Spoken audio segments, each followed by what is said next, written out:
म्हणून गुरु कोण आणि सद्गुरू कोण हे कळणं अत्यंतिक गरजेचं आहे मला. लवकरात लवकर परिणाम होतो, काहीतरी मिळतं आहे मला.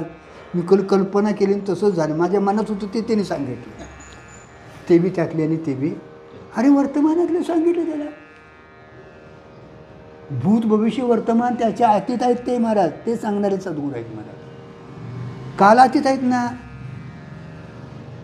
कसं आहे मायाचं नाव सांगा.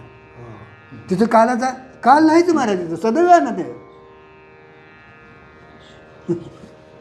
गुरु वेगळे आणि सद्गुरू वेगळे महाराज. सद्गुरू भेटणं आपल्याला महान भाग्यवान होतं. लक्षात ठेवा. कोणतरी आपल्या पाठीमागं एक शक्ती कार्य करते एवढं तरी आपण ठरवूया महाराज. आणि तेवढा जरी धागा धरून तुम्हाला ज्ञानोबा राय तुम्हाला जागी करतील महाराज. त्यात तुकोबा राय, तुकाराम महाराज, सद्गुरू